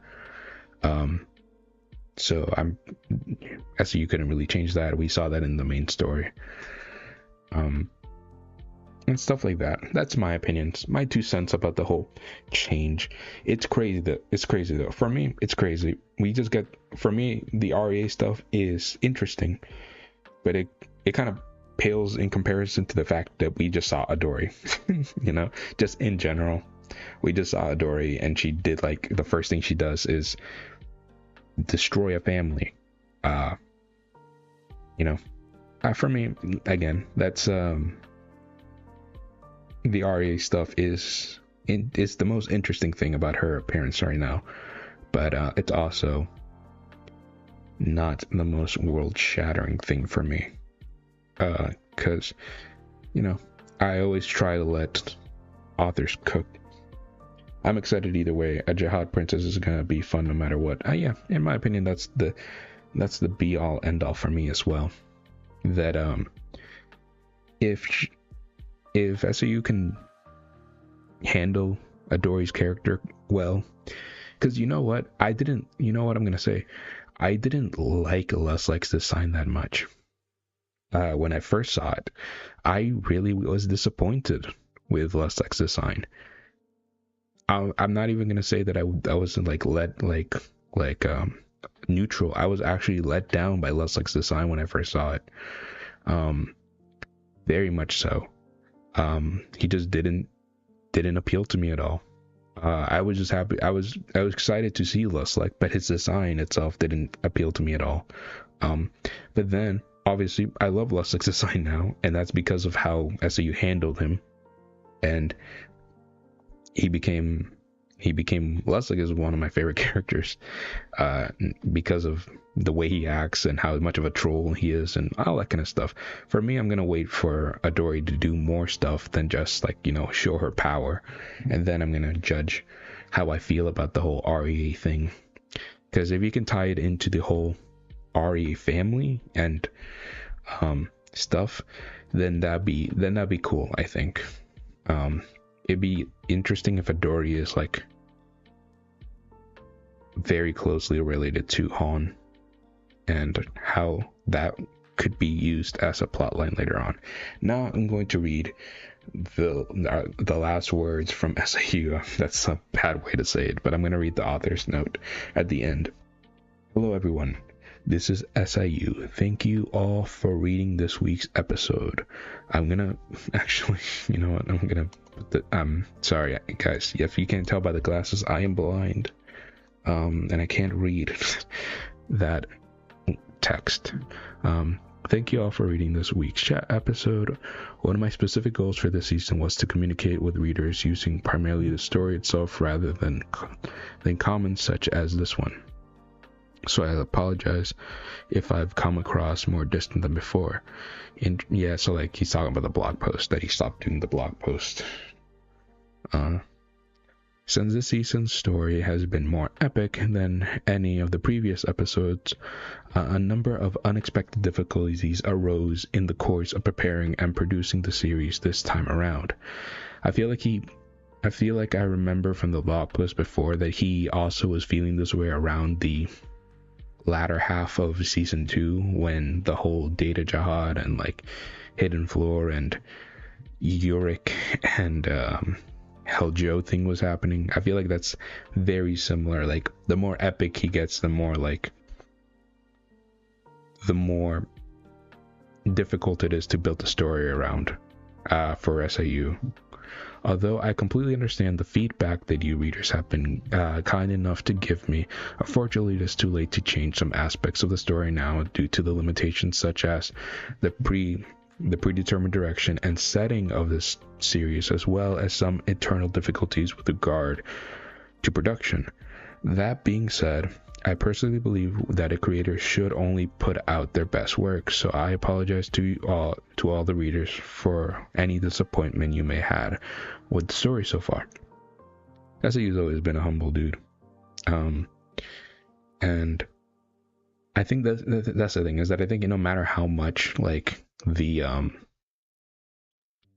like I feel like, I don't want to say our part of the fandom, but like the one that I'm more involved with, like Dr. Bonehead, Yu Haku, and a lot of that kind of stuff.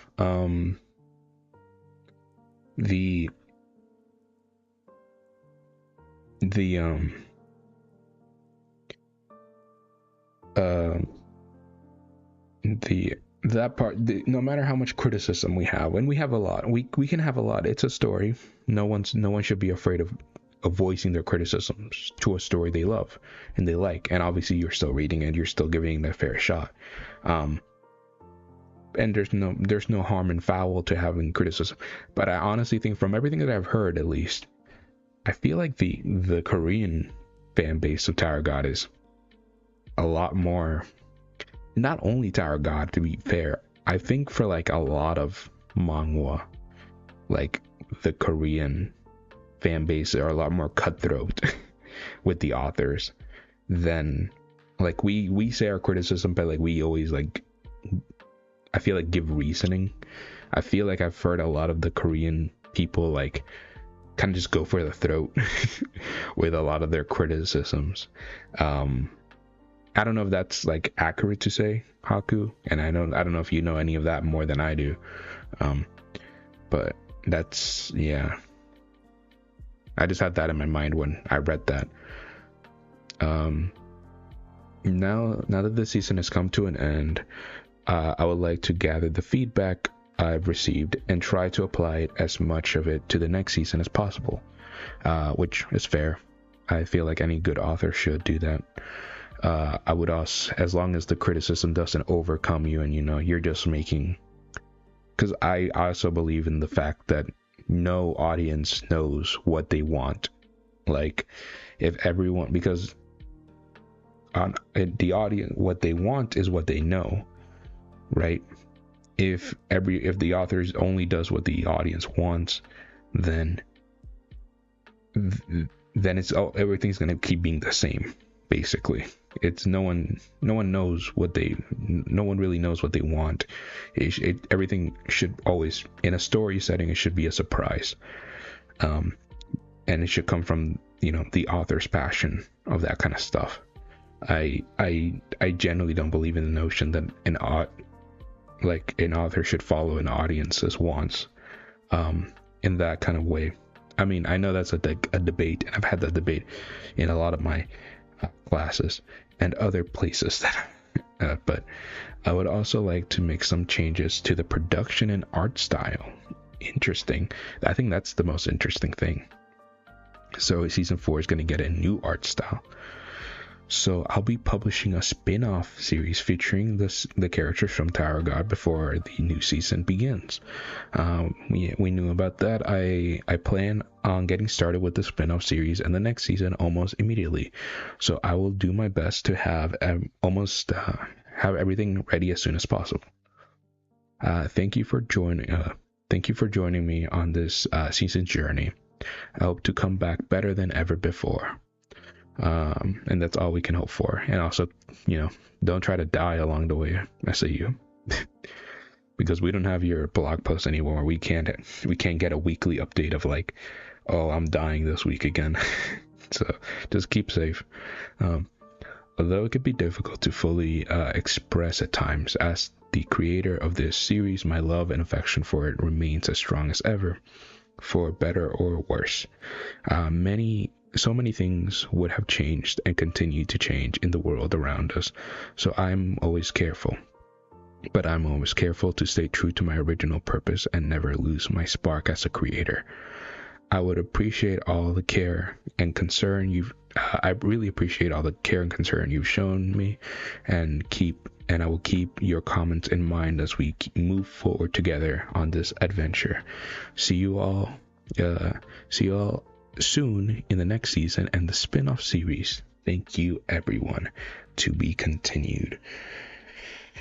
Wow. Okay. Very interesting. Give me 1 second. I'm gonna go back to OBS. Very interesting. I'm gonna actually gonna go back to there. Yeah, there you go. That's a fine page. I think his ordinary clothes look way better than the hair.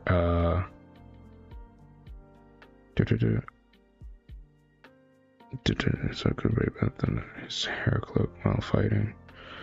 A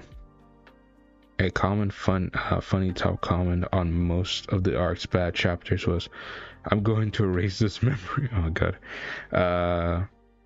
Audience wants to be mind blown. It's nothing they know in specifics, yeah. So any idea what the spin-off will be covering? I don't think we know, like, officially, if you're meaning like that. I don't think we know any details of what the spin-off is going to be. If you want my opinions of what it could be, I think it's going to be, I think the most obvious thing is like a Wang Nan story, which I would 100% love. I love Wang Nan. I love all those characters tied to Wang Nan. We haven't seen them in forever, and we get some more regular stories, some test, some, just going to the regulars side of the story. And we know that SAU has been wanting to draw some stuff with Wang Nan for a while, so that's like the most basic, not really basic, more like obvious idea. I've also thrown out the idea of maybe we get a 13 Warriors climb, but that's even less likely in my opinion, because we're probably going to get a lot of those flashbacks. SAU probably wants to hide most of those flashbacks for the mainline story. And then I had another one, like, what if we go full craziness, we go outside the tower, right? We just follow somebody who's from the outside, and he's on the outside, and we just that's this it has no consequences on the mainline story at all because it's going to be on the outside. um if you want to make a spin-off of Tower God and don't want to change anything about the series of Tower God, you could honestly, that's the best way to not affect any continuity of the mainline story at all, because you're not inside the tower and you can explore the outside world that honestly we don't know how much SAU is going to cover that in the mainline Tower God story, right? We don't know how much of the outside we're actually going to learn about in the proper Tower God story. So if you ever want to do that, what if we go back to the origin of Wolfsong and see how it's formed? So like a Yorick spin-off. That'd be interesting. I've actually always kind of wanted to see like a Yorick, because that's something also I don't think we're gonna get in flashback form, to be honest. Imagine like we get like a Yorick entering the tower, him going through the second floor, him going through all these things, just being the One Punch Man of that spin-off. I think that'd be interesting, funny. Quant and Lero adventure, that'd be interesting. I would love to. Everyone loves Quant and everyone loves Lero, especially. Bakery Yoon spin-off. That'd be imagine if we get the Bakery Yoon reveal of how he looks like in a spin-off and not in the mainline story. That'd be crazy. Yeah, but I really wonder what the spin-off is. Obviously I'm gonna keep tabs on it, and whenever it comes out I'm gonna read it also. But yeah, I wonder what the spin-off, and again, the most basic thing that it could be is just a Wang Non flashback. Not flashback, the like what he's up to.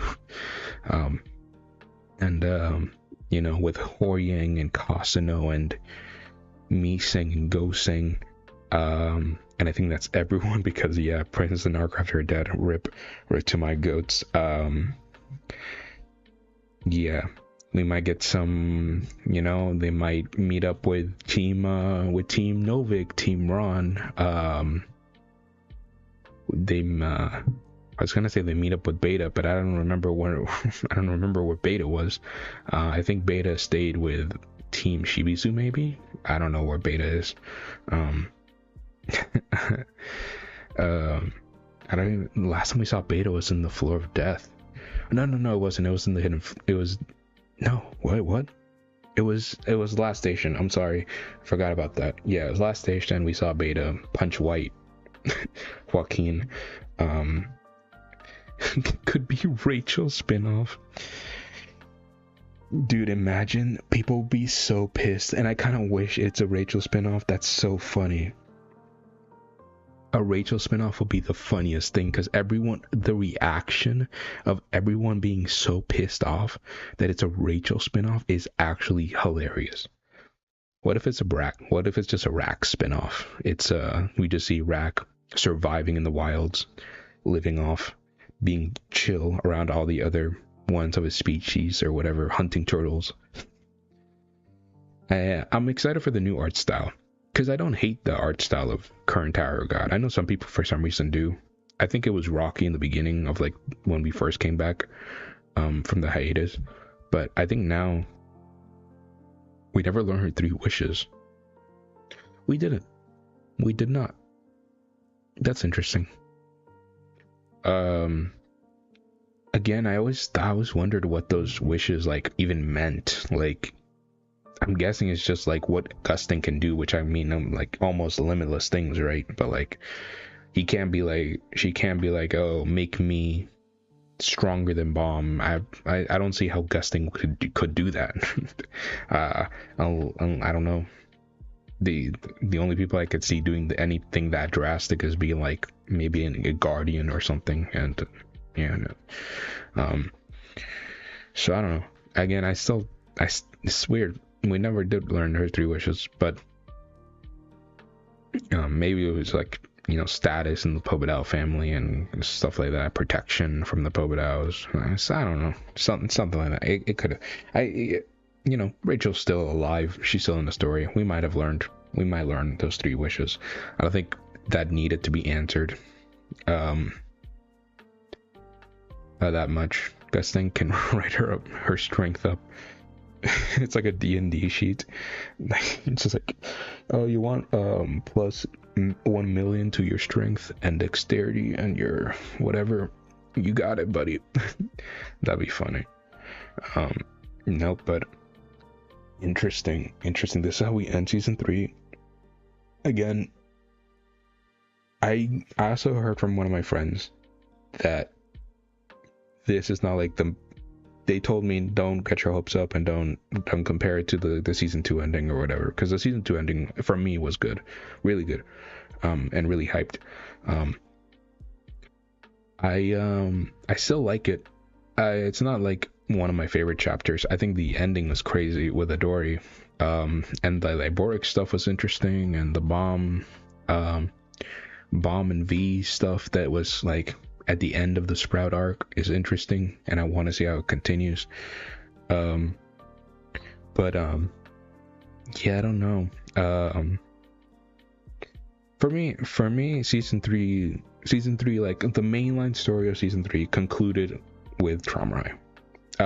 That's like the through line of season 3 for me. Like the Lopobias, ever since the cage, Yama's not technically a Lopobia, but he's connected to Lopobia. For me, season 3 has been the Lopobia arc, and that concludes at the end of the Sprout with the end of Lopobia. These 2 chapters have been like continuations for me, and excitement for the next season.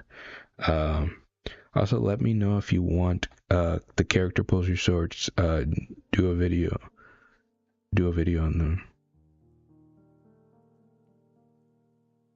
Oh, like what do you mean? Are they completely done? I don't remember.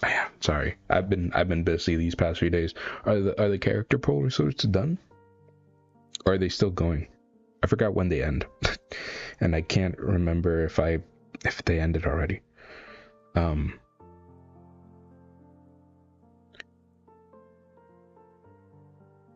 I could definitely react to them at some point, like if they're not done, whenever they're done. If you would allow me, Haku, to react to them, I would. Very curious of the results. I think I know most, but I'm sure I'll be surprised. Because I know who I voted for, but I'll keep that for if I do a reaction to it. Maybe we'll do a live stream, and that'll be fun. Just like a random live stream to do it, and I'll also do something else in the live stream to make it more interesting. To do like 2 things: the reaction of the character results poll, and maybe like a tier list or something. I kind of wanted to do a tier list. It ends on the 27th, but then I have to make the results. Oh, okay, cool. Okay, yeah. Yeah, if you make a video about it, yeah, I'll definitely react to it, 100%. And if you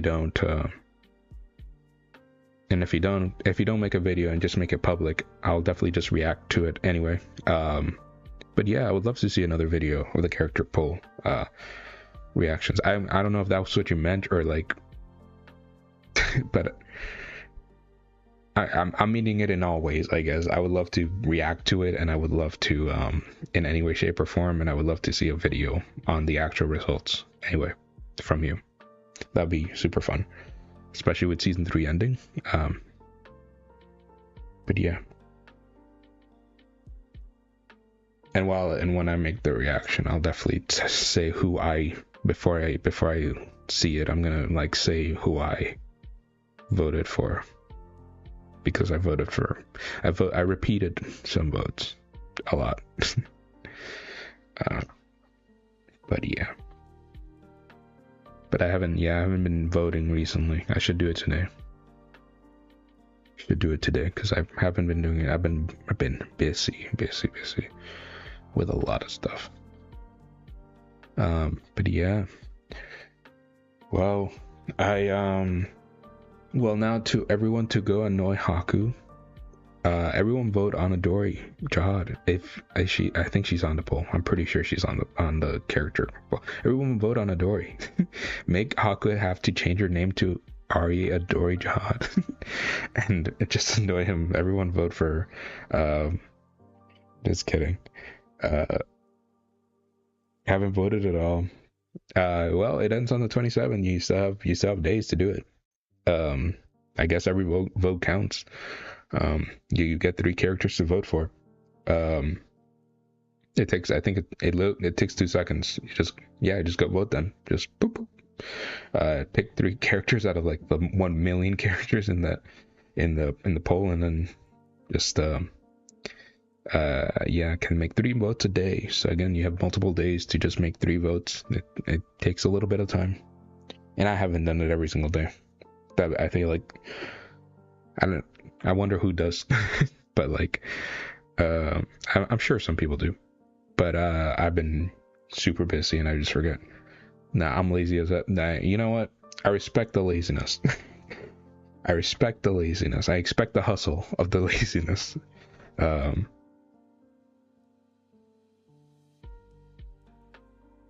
Haku even at an end? Oh, damn. Wow, Haku, you're on it. Cool. That's super neat. I didn't know that, obviously, because I haven't been seeing it. And good thing I didn't. You know what? I'm actually happy that I didn't see it now today, because that would have spoiled me hard. I'm just like, who is that with Adori's name? That's actually really funny. But yeah. I'm actually happy I didn't see that now.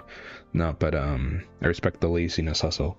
All right, so honestly, I don't have much else to say. There's so much stuff. I feel like I've been saying what I've been wanting from season 4. Wakek-san, Princess Arc, Bakery Yoon, more princesses, more things, just more. Honestly, season 4 should be when we see all the Tengri families at this point. I think we're at the point of the story where we can see every single one of the 10 families, and I think that's fair. Right? Maybe not all the family heads, but all the families. I think that's fair to ask for. And I don't even know how long season 4 is going to be, like comparatively to season 3 and season 2. But yeah, it's at, wow, damn, it's at 10.5k votes now. But yeah. Oh yeah, Amir, I figured that's what you meant when you said Edmund. Don't worry about it, dude. I make mistakes all the time with spelling. But yeah, again, those are the wish list of season 4. I don't know what your all wish lists are. I haven't actually seen, obviously I haven't seen your video, Haku. What do you hope for season 4 and maybe the spin-off? And we'll kind of end the stream like that, just kind of like what you guys think season 4 is gonna have of things that I guess I didn't already say already, like the Princess Arc, more Maria Kun stuff, you know, like Song, Bakery Yoon stuff. Definitely obviously more Fug stuff. We now know how we maybe we get to see Seto. You know, we're seeing a lot of Fug people. Maybe we finally get to see I always can't say his last name. I think that's his last name. I think Seto's his first name, if I'm not wrong. Something, I'm not gonna say it. If I say it right now, it's gonna sound like a slur. But there's a time I could say it, but now I can't remember it. Something Seto, the other slayer of Fug, that we don't know, the Madaraku's god. But yeah, other than that, again, like I said, not really much else to talk about. Probably gonna end the stream around right now, and that's all I have like in my wish list for season 4. Jesus, I went back in time. I'd like for Tower God to get a little back of its identity and continue the adventure. I think if what I'm assuming the spin-off is, I think that's gonna be, again, if I think is the Wong Nong thing. I think with the spin-off, I think SAU could do that. I don't ever know if we're ever gonna go back to test, sadly to say, with the main crew. I think that's, sad to say, but again, I think there's ways for SAU to go back to like the adventure, the test, all that kind of stuff. But yeah, no, I know how to spell it, Hawk. yeah, I know how to spell it. I know, but I just can't. Even when I'm listening to it, I can't say it. I know how to spell it. Well, I actually don't think I know how to spell it. I think I probably would have messed it up completely if I spelled it. I probably would have said something like famine jeans or something. I don't know. I would have a Pokemon name I would have wrote instead of that. But I know Seto at least. the because I just, every single time I say the word Seto, I just keep thinking of Kaiba. So I just imagine the new Slayer is gonna be Kaiba, Seto Kaiba from Yu-Gi-Oh, which would be hilarious in my opinion. But yeah. Yeah, okay. All right. I'm getting really tired now. I've barely not slept at all. Have a wonderful day, guys. And I'm gonna have to do some more work after I leave the stream. Hope you guys have a wonderful day, and see you all for maybe some possibly ORV reactions, like live stream reactions, next week.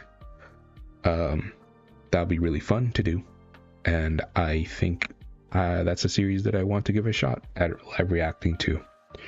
Obviously I have to check what chapter I'm in so I can actually start live reacting to them, but and yeah, take care.